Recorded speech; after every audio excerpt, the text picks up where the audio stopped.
vim expondo capítulos inteiros, hoje nós vamos ver apenas os versos de 1 a 6 desse capítulo. Eu creio que o sermão não será um sermão muito longo, então nós vamos ler ali, Juízes 17, versículos de 1 a 6.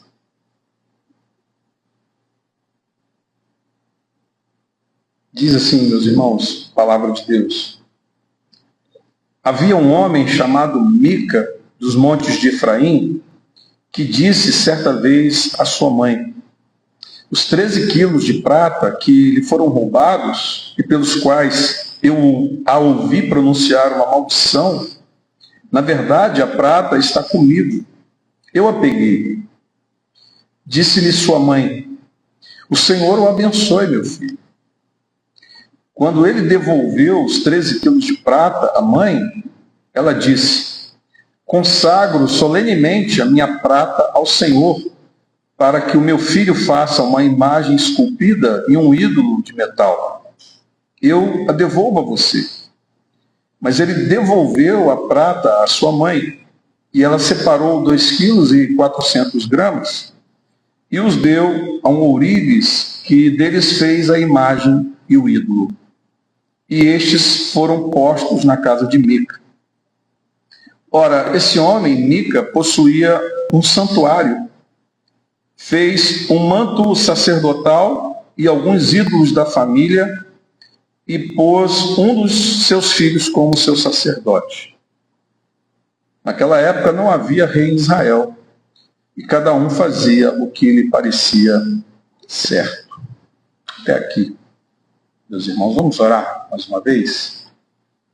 Querido Deus, a palavra do Senhor, inspirada, infalível e inerrante, foi lida diante da congregação. E em reverência a essa palavra, nós rogamos ao Senhor agora graça, unção, iluminação, ó Deus do Espírito Santo, para que possamos compreender o que o Senhor deseja nos falar através da Tua palavra, Senhor. Que o Senhor não leve em conta as minhas fraquezas e limitações, mas que o Senhor me capacite para expor, ó Deus, a Tua palavra, e que ao final dessa exposição seja o nome do Senhor engrandecido e louvado. É a minha súplica, ó Deus, em nome de Jesus. Amém. Por favor, meus queridos irmãos, como a gente sempre faz, peço a vocês agora toda a atenção, olhos em mim, olhos no texto sagrado, e assim a gente vai desenvolvendo a exposição do texto. E eu queria conversar com vocês nessa noite sobre uma família israelita no período tribal. O título do sermão seria este: uma família israelita no período tribal, naquele período ali dos juízes. Irmãos, olhem bem, estamos entrando agora na terceira e última sessão do livro de Juízes. Sessão esta que vai do capítulo 17, verso 1, até o capítulo 21, verso 25. Nós estamos então entrando agora na última parte do livro dos Juízes. As duas primeiras sessões a gente já viu. A primeira, que vai do capítulo 1, verso 1 até o capítulo 3, verso 6, e a segunda, que vai do capítulo 3, verso 7, até o capítulo 16, verso 31. Então, nós estamos agora avançando para a terceira e última sessão dentro do livro de Juízes. E é importante os irmãos perceberem que estes últimos 5 capítulos, eles são diferentes dos anteriores.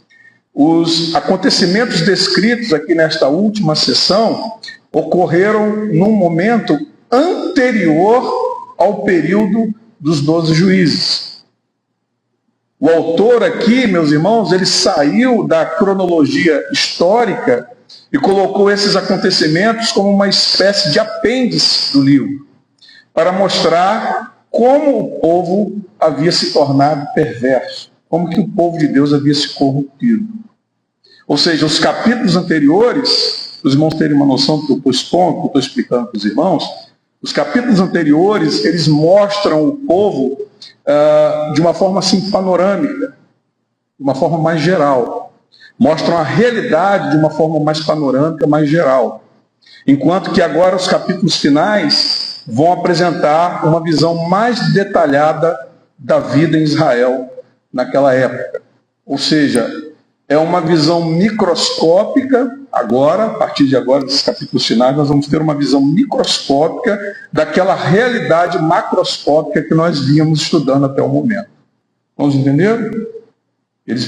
O autor do livro, ele vinha descrevendo os eventos de uma forma mais abrangente, de uma forma mais geral, envolvendo eventos da nação, das tribos, mas a partir de agora, desses capítulos finais, ele vai começar a dar atenção a eventos menores, para trazer para a gente uma realidade de como eram as entranhas da nação de Israel naquele período. Ok? Então a gente vai estudar aqui nessa noite um exemplo disso, que é a família de Mica. O texto dessa noite, para os irmãos terem uma ideia, apresenta um episódio, no mínimo, meus irmãos, bizarro, ocorrido num lar israelita. Mais precisamente na família de um sujeito chamado Mica. Na verdade, esse texto funciona como uma espécie de retrato descritivo daquela família, uma espécie de retrato espiritual. E aí eu quero convidar os irmãos a analisarmos essas linhas aqui, essas poucas linhas, com bastante cuidado, e extrairmos daqui algumas lições práticas para as nossas vidas. Meus irmãos, esse retrato descritivo aqui, nesses versos aqui, da família de Mica, nos revela pelo menos 3 verdades sobre aquela família. Então prestem bastante atenção daqui para frente agora. A primeira grande verdade que esse texto revela para a gente sobre a família de Mica é que a família de Mica era uma família muito abastada. Isso fica evidente pela quantidade de prata que havia sido roubada na casa de Mica. Uma quantidade de prata muito grande foi subtraída da mãe de Mica. Essa quantidade de prata, aqui 13 quilos, corresponde, só para os irmãos terem uma ideia, exatamente a mesma quantidade que cada príncipe filisteu deu a Dalila naquela conspiração para suborná-la. Os irmãos se lembram? A gente viu isso agora recentemente. 5 governantes filisteus foram lá e conspiraram, subornaram Dalila, oferecendo uma grande quantia em prata. E cada um daqueles príncipes ofereceu exatamente essa quantia aqui, de 13 quilos de prata.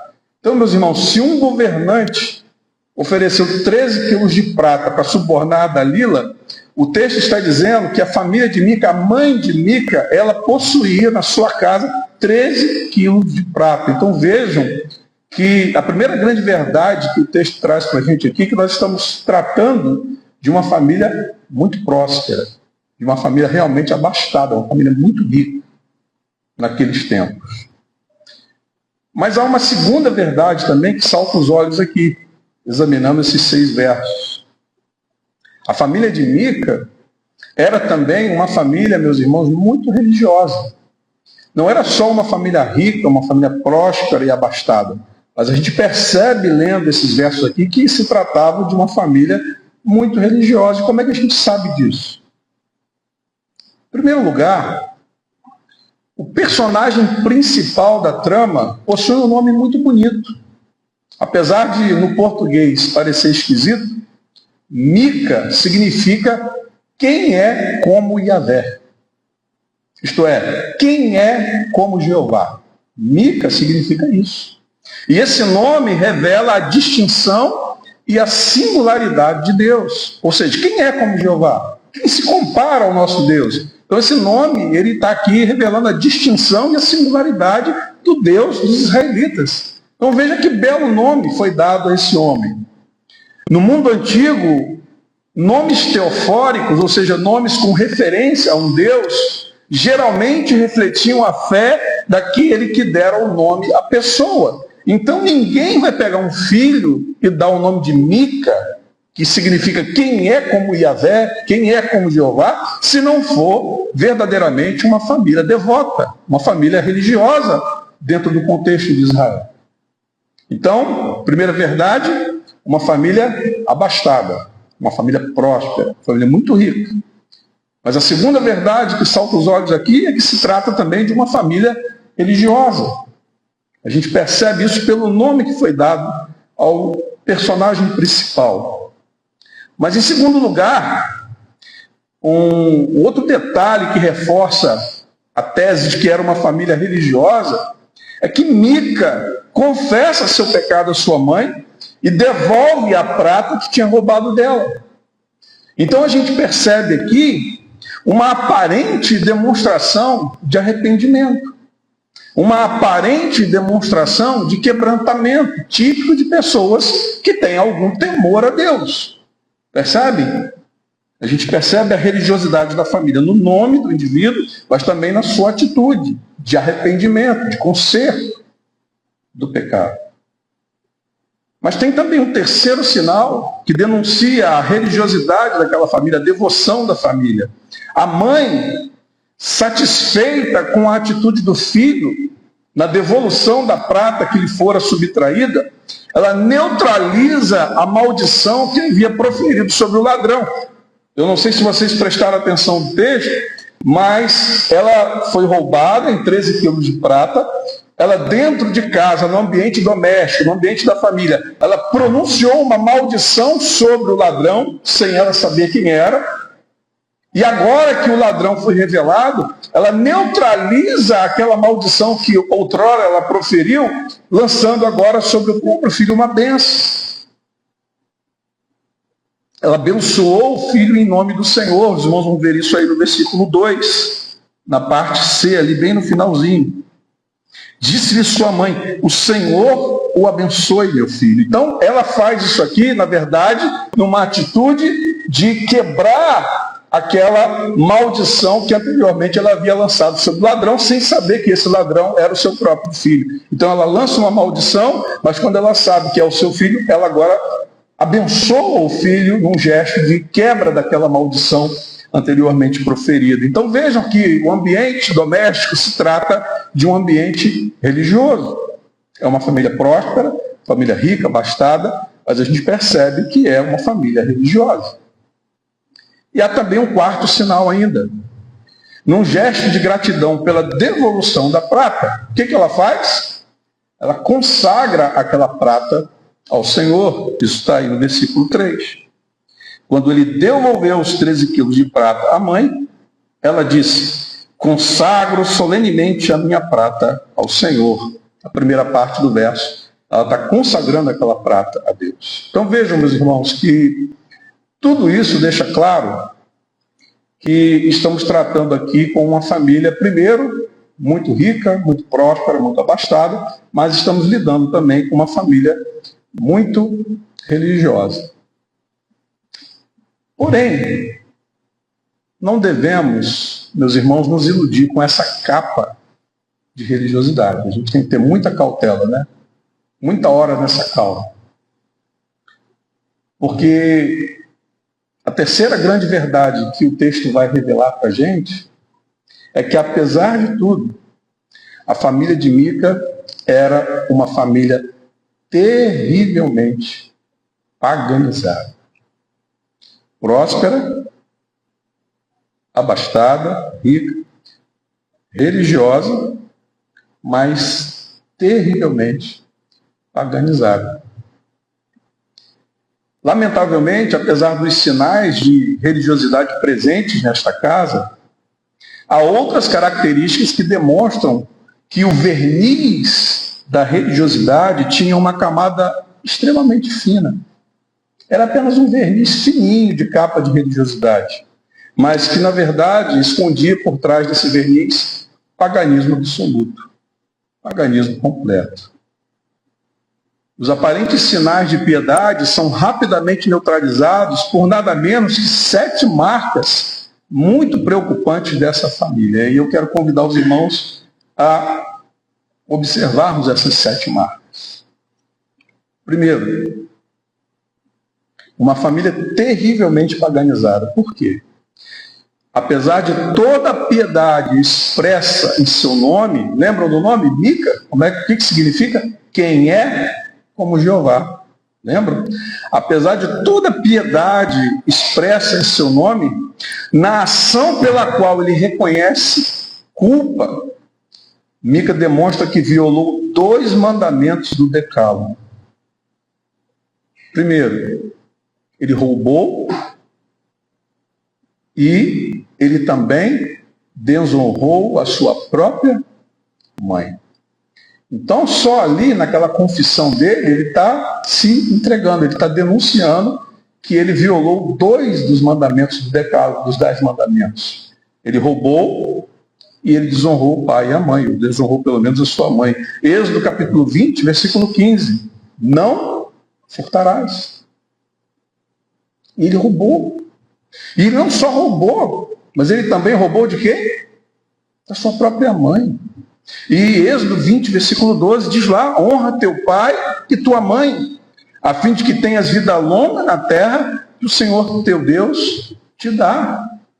Então veja, meus irmãos, que apesar de um nome aparentemente piedoso, apesar desse nome revelar que era uma família religiosa, que talvez até boas intenções foram tidas ao darem esse nome para esse homem, na verdade, apesar do nome, esse homem aqui, ele violou flagrantemente 2 mandamentos do decálogo, ele roubou, e ele roubou não foi qualquer pessoa não, ele roubou da sua própria mãe. Então veja os sinais de paganismo dentro da família. Vejam os sinais da influência externa, do mundanismo adentrando lá. O cara era um religioso, mas era um ladrão. O cara era um religioso, mas ele desonrava os seus pais. Em segundo lugar, outra evidência de paganismo aqui dentro dessa família é que a motivação de Mica em devolver os bens roubados, ela é no mínimo suspeita. É relevante que ele não devolveu o que roubou até ouvir a sua mãe pronunciar uma maldição sobre o criminoso. Prestaram atenção nisso? Ele não devolveu a prata movido por um sentimento de culpa, de contrição genuína diante de Deus, de arrependimento por um ato ilícito que ele havia cometido contra Deus e contra a sua própria mãe. Mas, na verdade, o que motivou esse homem a devolver a prata é porque ele ficou com medo da maldição que a mãe dele havia pronunciado. É alguém aqui profundamente supersticioso, que acreditava piamente que praga de mãe pega. Ele ficou com medo. A mãe não sabia que era o ladrão, descobriu o roubo, então começou a praguejar dentro de casa, começou a xingar, começou a pronunciar maldições sobre o ladrão sem saber que era o próprio filho. E ele, escutando tudo aquilo, ficou com medo de praga e falou assim: não, tá aqui, mamãe, ó, sabe aquela prata? Fui eu. Então percebe que esse arrependimento inicial, que parece ser um ato de piedade, na verdade é medo, é superstição. Ele reagiu como qualquer pessoa do Antigo Oriente Médio teria reagido, independente do Deus ao qual servia, movido por medo de um castigo da divindade que eles adoravam, né? Que eles serviam. Mas há um terceiro sinal aqui também de que havia muito paganismo entranhado dentro daquela casa, daquela família. Por mais piedosa que pareça a consagração da prata a Deus pela sua mãe, ela não apresenta a prata aos sacerdotes que ficavam no tabernáculo em Siló, mas entrega de volta para o filho. A Escritura diz que esses bens, quando são consagrados a Deus, eles deveriam ser levados a Siló, aonde ficava o tabernáculo, e lá deveriam ser ofertados junto com os sacerdotes, mas ela pega e devolve para o filho. Isso é outra evidência de que era um lar, uma família com aparência de religiosidade, mas uma família dominada pelo paganismo. Em quarto lugar, embora a sua mãe enfaticamente consagre a prata a Yahvé e anuncie que vai devolvê-la ao filho para a confecção do objeto de culto, quando se trata de contratar um ourives, ela só lhe entrega uma pequena parte, 2,4 kg dos 13 quilos. Perceberam isso? Isso está aí no texto que a gente leu. Inicialmente, ao saber da notícia de que a prata havia sido encontrada do seu próprio filho, ladrão, ela consagra a prata ao Senhor. Mas agora ela vai e não entrega a prata total, a quantidade total, ela entrega só uma pequena parte, pouco, talvez 20%. O que aconteceu com o restante da prata? Ela agiu aqui, meus irmãos, mais ou menos como Ananias e Safira agiram no Novo Testamento, lá no livro de Atos. Vocês lembram? Eles ficaram com ciúmes de uma oferta dada por Barnabé, que havia vendido uma propriedade e doou todo o valor para a igreja. Eles tinham também uma propriedade, só que eles venderam a propriedade, retiveram parte do valor e entregaram a outra parte, dizendo que era o valor total da propriedade. E essa mulher aqui está fazendo algo muito parecido com Ananias e Safira viriam fazer mais tarde. Ela consagra a prata ao Senhor, né, um gesto assim de aparente piedade, mas na hora de consagrar de verdade, ela vai e entrega apenas 20%. Em quinto lugar, a intenção da mulher ao consagrar a prata vai diretamente contra o segundo mandamento. Qual é o segundo mandamento? A proibição de confeccionar representações físicas da divindade. Vejam que pelo menos 3 mandamentos já foram violados aqui por essa família. Alguns estudiosos conseguem perceber aqui a quebra de pelo menos 7 mandamentos nesse texto, por esse núcleo familiar. Ela pega a prata e manda confeccionar ídolos. E olha o que diz a palavra de Deus em Êxodo, capítulo 20, versos 4 e 5. Não farás para ti nenhum ídolo, nenhuma imagem de qualquer coisa no céu, na terra ou nas águas debaixo da terra. Não te prostrarás diante deles, nem lhes prestarás culto, porque eu, o Senhor teu Deus, sou Deus zeloso, que castiga os filhos pelos pecados de seus pais, até a 3ª e 4ª geração daqueles que me desprezam. Então, em flagrante violação a esta proibição, ela encarrega seu filho de construir uma imagem de culto. Irmãos, perceberam isso? Está no texto que a gente leu aqui. Olha aqui, o versículo 3, a parte B. Consagro solenemente a minha prata ao Senhor, para que o meu filho faça uma imagem esculpida e um ídolo de metal. Eu a devolvo a você. Ela está violando aqui flagrantemente o segundo mandamento. Evidências, irmãos, de que o paganismo havia dominado aquela casa. Uma família rica, próspera, abastada, uma família religiosa. Mas não se enganem, uma família terrivelmente paganizada.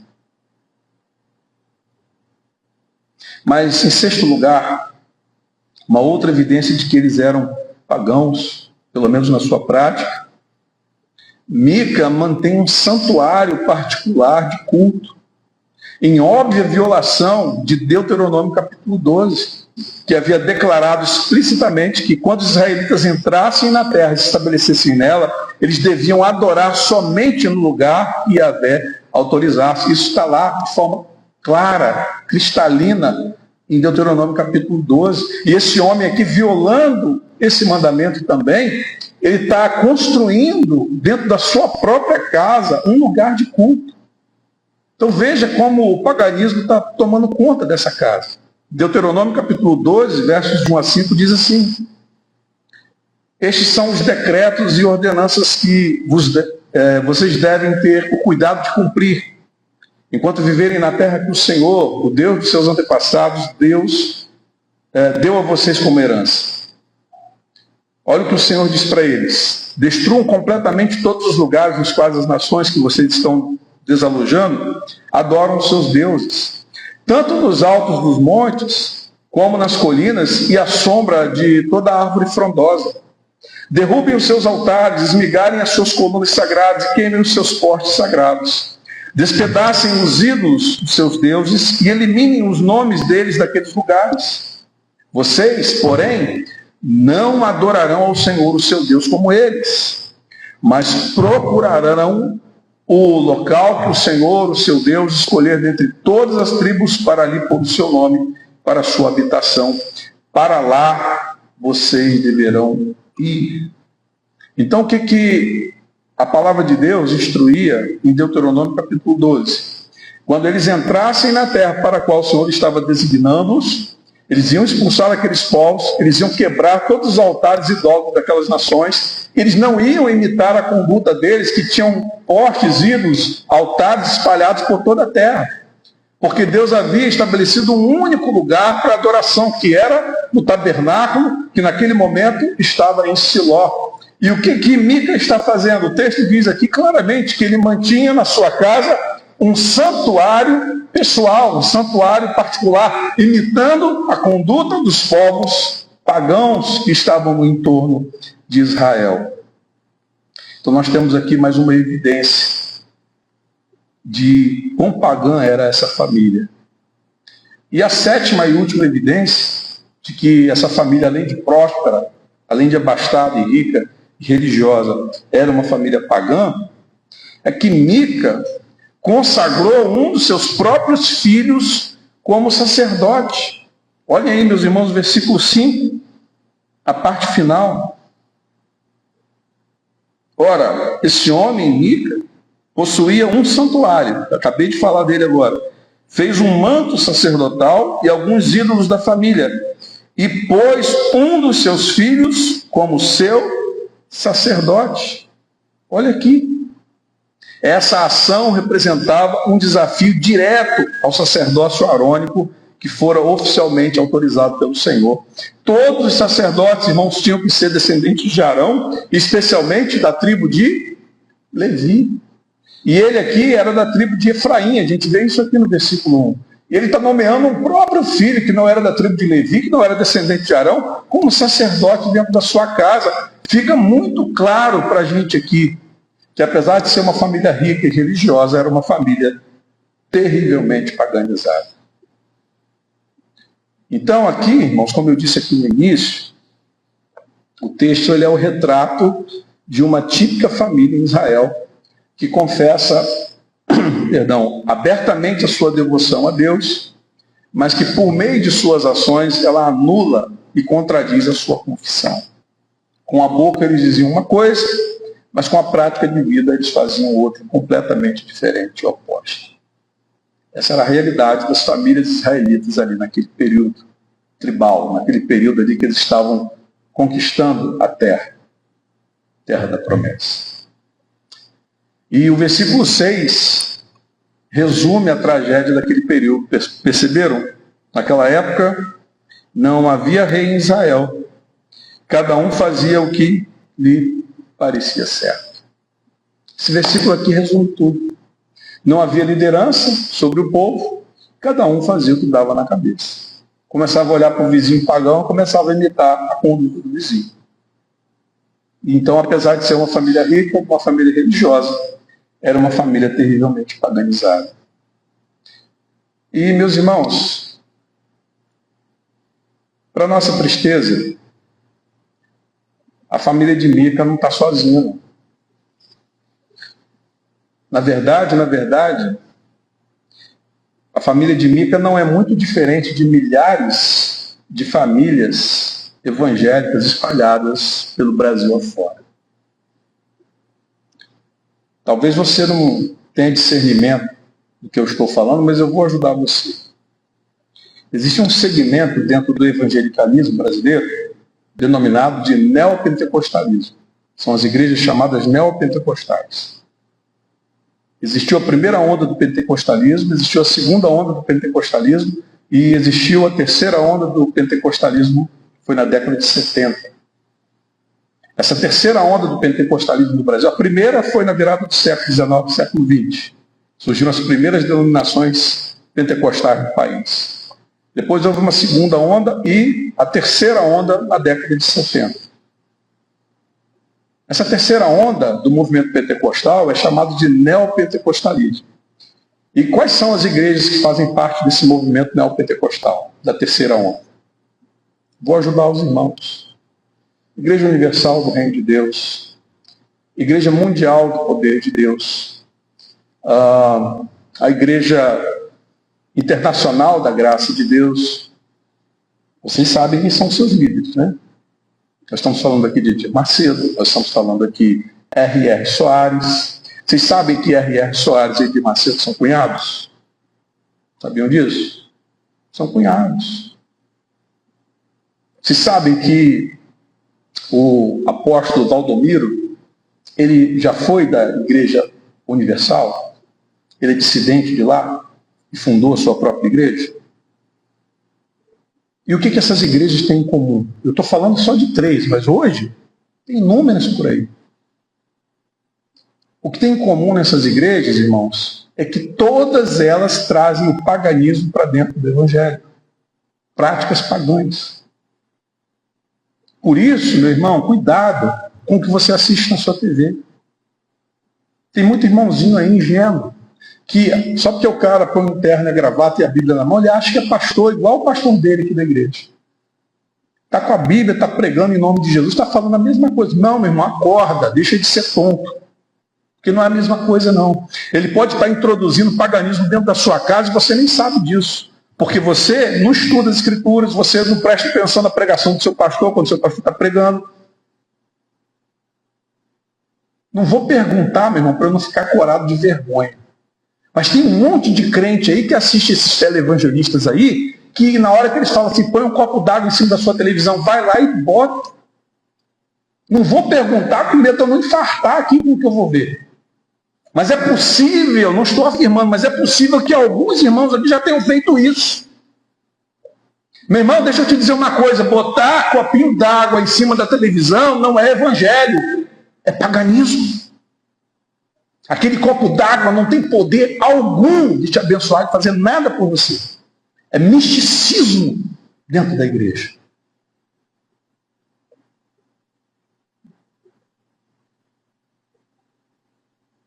Sal grosso para você botar na entrada da sua casa, para espantar os maus espíritos, mal olhados. Meu irmão, isso não é evangelho. Isso é paganismo. São os pagãos que fazem essas coisas, pegam aquela planta, né? Espada de São Jorge. Meu irmão, você acredita que tem crente que faz essas coisas? Bota a espada de São Jorge na porta de casa, em cima do muro, para espantar mal olhado, inveja.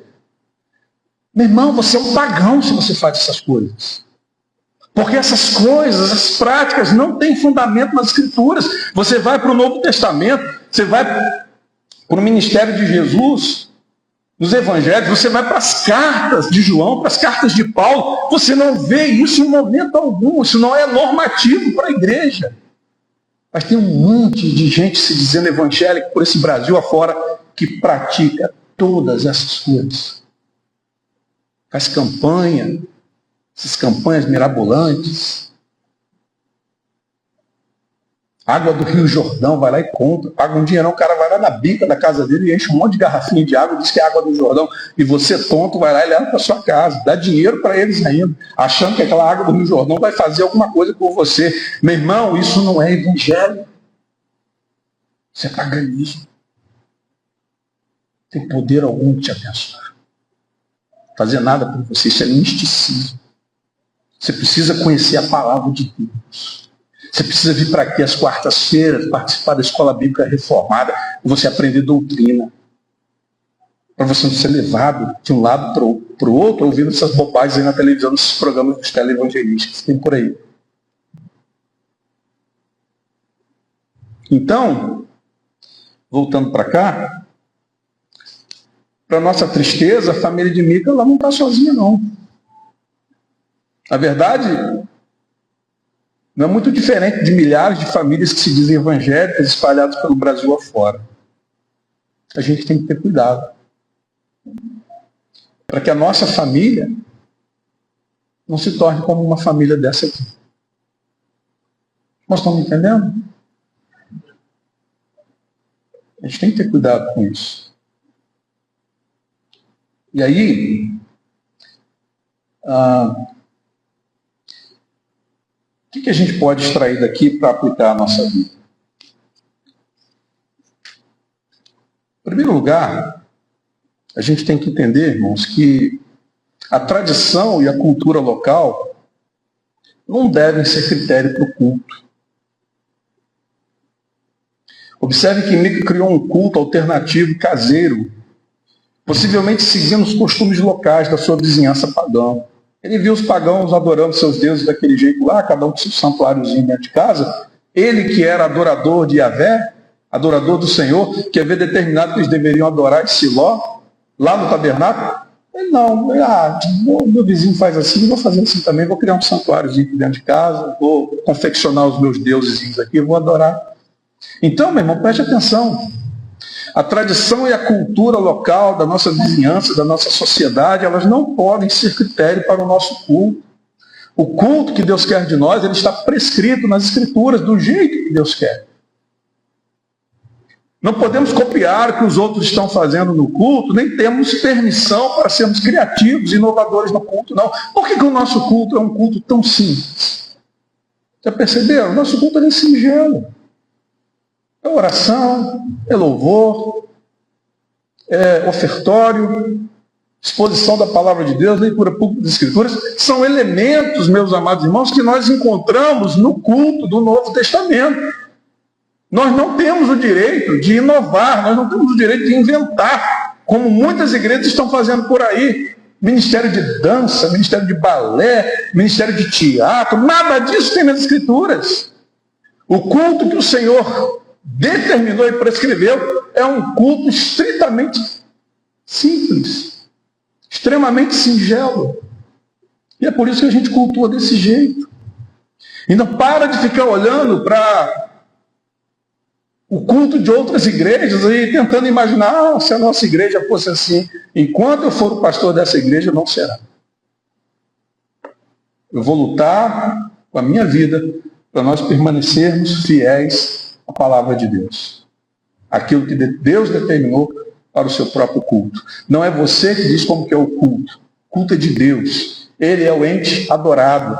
Ele é maior do que eu e você, e é Ele que determina como Ele quer ser adorado. Nós não temos o direito de mudar isso. Isso é soberba, isso é arrogância da nossa parte. Temos apenas que ser humildes e obedientes e seguir as prescrições da palavra de Deus sobre isso. Por isso que a gente adota o princípio regulador do culto. Segundo, meus irmãos, devemos dar mais atenção à saúde espiritual das nossas famílias. Vocês viram aqui o retrato dessa família? Inicialmente parece um retrato bonito, né? Família rica, próspera. Uma família religiosa, com uma capa de religiosidade, né? Mas quando a gente vai examinar o texto, sim, né? Os detalhes, a gente vai percebendo que se trata de uma família totalmente paganizada. Como é que está a sua família, meu irmão? Queridos irmãos, a queda de uma nação começa pela deterioração das famílias. Por isso que o inimigo das nossas almas investe tão pesado contra as famílias. Essa instituição divina, foi Deus quem criou a família. Foi Deus quem criou o homem e a mulher, promoveu a união.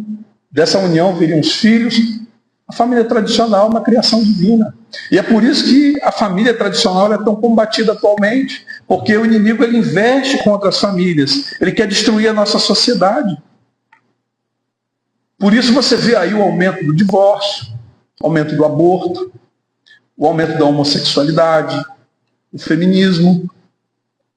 E todos esses ataques contra a família tradicional. A família, se você ainda não percebeu, é a célula máter da sociedade. É a partir da família que começa tudo. Se você destrói a família, você destrói a sociedade. Se você destrói a sociedade, você destrói a nação. Simples assim.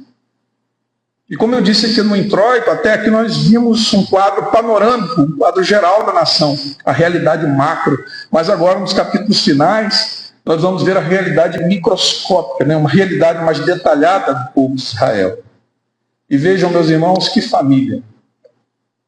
Que família caótica que a gente tem aqui. Mentira, roubo, falso arrependimento, idolatria, tudo isso numa única família, supostamente família de Deus, família do povo de Deus. Será, meu irmão, minha irmã, que esses e outros pecados não estão ocorrendo também dentro da sua casa, no seio da sua família? E você, para muitos aí, que olham você de longe, imaginam que a sua família também é uma família de Deus, uma família religiosa, mas se chegar para perto para ver as entranhas da sua casa, vão descobrir coisas cabeludas, coisas terríveis. Como é que anda a sua família? Como é que anda a saúde espiritual da sua família? Eu já disse isso aqui em outras pregações, em outros sermões. E vou repetir mais uma vez. Nenhum sucesso na vida compensa o fracasso do lar. Os lares cristãos devem ser centros de adoração verdadeira ao nosso Senhor. E aí uma palavrinha agora aos homens que são crentes. Você é o líder da sua casa. Deus estabeleceu nas Escrituras que nós temos que ser líderes das nossas casas. E líderes espirituais também. Exemplo de piedade para nossa esposa e para os nossos filhos seguirem. Nós temos que prover a nossa casa. Nós temos que proteger a nossa casa. E nós temos que liderar a nossa casa. Você tem feito o seu papel? Você tem sido um exemplo de piedade dentro da sua casa, para sua esposa, para seus filhos seguirem? Ou você vive uma vida dupla, meu irmão? Ou você será que de repente você não é um omisso também, espiritualmente falando? Não, vou deixar para minha mulher, ela que vai resolver isso aí. Não, meu irmão, Deus vai cobrar de você. Porque esse papel, esse encargo é teu, é meu. Nós somos os homens. Nós é que temos que liderar a nossa casa. Se seus filhos chegarem à vida adulta e se escolherem seguir outro caminho, irmão, aí o problema é deles. Mas enquanto eles estiverem sob tua tutela, você tem que se esforçar ao máximo para ser um exemplo de piedade para eles dentro de casa. Porque a gente, como cristãos, a gente lidera pelo exemplo. A gente não lidera de boca, não. E aí que muito homem, muito marido, muito pai cai do cavalo. Vive uma vida dupla, uma vida meramente religiosa, cheia de pecados no seio da família, porque dentro de casa é que nós somos quem realmente somos. É muito fácil nós interpretarmos e representarmos um papel quando nós estamos aqui fora, não é verdade? Nas reuniões familiares, junto com os amigos, no ambiente de trabalho, até na igreja. Mas dentro de casa, meu irmão, ali não tem como você manter as máscaras. A sua esposa sabe quem você é. Seus filhos sabem quem você é. Será que você tem dado um bom testemunho como pai? Tem liderado espiritualmente a sua casa? Ou você é uma vergonha? Tem que pensar nisso, meu irmão. Porque Deus vai cobrar de você e eu tenho que te avisar sobre isso. Se você tem falhado nisso, arrependa-se em nome de Jesus. Se conserte como crente. Se você tem maltratado a sua esposa, peça perdão para ela hoje ainda. Mas vá para as Escrituras e veja como é que o marido deve ser. A Bíblia diz que os maridos devem amar suas esposas como Cristo amou a igreja e se entregou por ela. Você quer cobrar a submissão da sua esposa, mas você tem amado a sua esposa como Cristo ama a igreja? Porque tem irmãos que leem as Escrituras de forma parcial. Só pegam o que lhes interessa. Mas a sua parte ali do sacrifício, da renúncia, do cuidado, da proteção, ele esquece do sacrifício. Lidera a sua casa, meu irmão. Não estou aqui posando de perfeito. Não. Eu sou um homem com pés de barro. Meus filhos estão todos aqui na igreja. Eles conhecem quem eu sou. Eles conhecem as minhas fraquezas. A minha esposa. Não estou aqui posando de santarrão, não. Falho como qualquer um de vocês. Mas Deus sabe, Ele sabe quanto eu choro e sofro quando eu falho, quando eu erro. Então, meus irmãos, vamos mudar isso. Vamos liderar nossas casas. Vamos ser exemplos para as nossas esposas e para os nossos filhos. Vamos convidá-los às Escrituras. Vamos convidá-los à palavra de Deus. E não deixar, meus irmãos, que a nossa casa seja uma farsa, seja uma fraude. Que infelizmente tem muita família cristã aí que é fraude. É como essa daqui.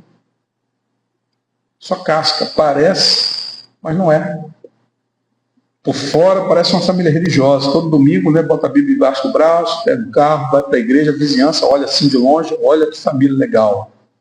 Mas se chegar para perto, meu irmão, se for vizinho muro com muro, misericórdia. O que não deve ouvir dali, os maus testemunhos, os palavrões, o tipo de programação da televisão. Vamos nos consertar, meus irmãos. Vamos nos quebrantar diante de Deus, pedir para Deus nos ajudar. Sei que não é fácil, não é uma tarefa fácil. Liderar uma família não é fácil. Mas Deus requer isso de nós. Ele nos colocou nessa posição para isso. Talvez a nossa família esteja fracassando porque você está fracassando. Mas ainda dá tempo. Ainda dá tempo de mudar. Então, meus irmãos, que Deus nos abençoe e aplique a sua palavra aos nossos corações.